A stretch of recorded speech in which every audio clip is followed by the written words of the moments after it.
1950 সালে ভূমি সংস্কার আইন হইতেছে, পাকিস্তান হয়ে গেছে, জমিদারি প্রথা উচ্ছেদ করা হবে। এই আইনের প্রাতিষ্ঠানিক নাম ছিল পূর্ববঙ্গীয় রাষ্ট্রীয় অধিগ্রহণ এবং প্রজাস্বত্ব আইন 1950। এর মূল উদ্দেশ্য ছিল ব্রিটিশ আমলে প্রবর্তিত 1793 সালে চিরস্থায়ী বন্দোবস্তের ফলে সৃষ্ট যে জমিদার, এই জমিদারে উচ্ছেদ করে দেওয়া।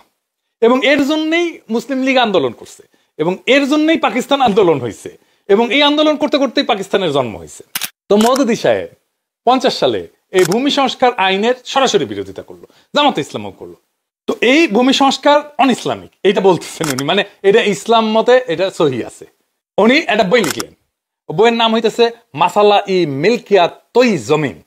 এই বইতে যুক্তি দিলেন যে ইসলাম ব্যক্তিগত মালিকানাকে স্বীকৃতি দেয়, ইসলাম আইনসঙ্গতভাবে অর্জিত ব্যক্তিগত সম্পত্তিকে সম্মান করে, এবং রাষ্ট্র সেটা কেড়ে নিতে পারে না, মানে জমিদারি কেড়ে নেওয়া যাবে না। এইটা হইতেছে ওনাদের যুক্তি।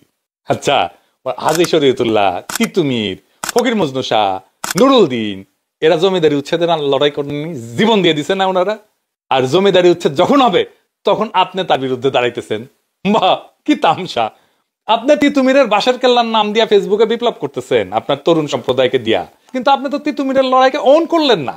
বাস্তবে যখন একটা রিয়েল লাইফ রাজনৈতিক সিদ্ধান্তের বিষয় এসে দাঁড়ায়, আপনি তখন সঠিক সিদ্ধান্ত নিতে পারেন না। দেখেন, আমার 1971 টাইনে আনতে হইল না। এইটাই তো রাইট পলিটিক্যাল ক্রিটিক।